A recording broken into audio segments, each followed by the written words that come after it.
7:15 in our session 2025 coverage, Maryland House Bill 380 allows for the sale of contraceptives and contraceptive devices by vending machine in all public schools. The bill now heads to the Senate. The repeal bill allows schools such as middle, elementary, even nursery and preschools to be able to sell condoms or other contraceptive devices. Individual school systems would be responsible for making those decisions. Well, joining us now with her very vocal fight against this bill, Baltimore County Delegate Szeliga. And Delegate, thank you so much for joining us. Thanks for having me on and covering this really important bill. Sure, we've seen you in multiple different mediums talking about this, fighting this. That's something that was introduced mid-January and now seems to be moving its way and will probably pass through Annapolis at this point. Why the push to repeal this law that was already on the books? Yeah, it's shocking, Tom. It's just shocking that this would be a priority of the Democrat Party in Annapolis.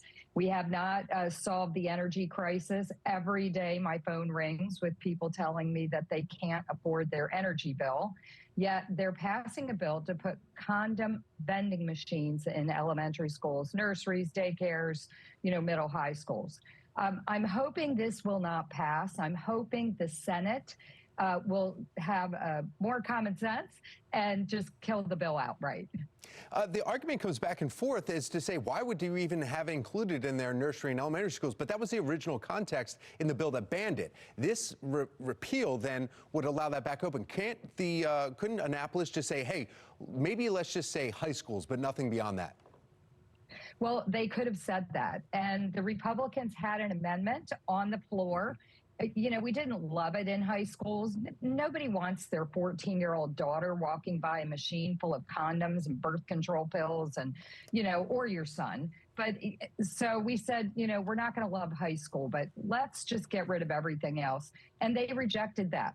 So clearly their objective was not just high schools. Personally, I think they want it in middle schools as well. But yeah, they said, no, we're not going to be reasonable. We want the whole enchilada. Mm-hmm. And it's just disgusting. I mean, who thinks we need condom machines in a daycare or a nursery school or an elementary school? Yeah, and that's kind of the argument on the other side, saying, well, obviously it's common sense they wouldn't be put in there, but why even allow it if there was a bill that needed to be written to make sure they couldn't go in?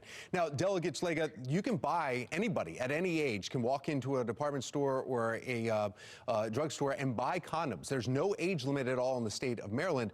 Is this the place for schools to be administering this or allowing it? I mean, because health departments in schools will disperse condoms if they're asked.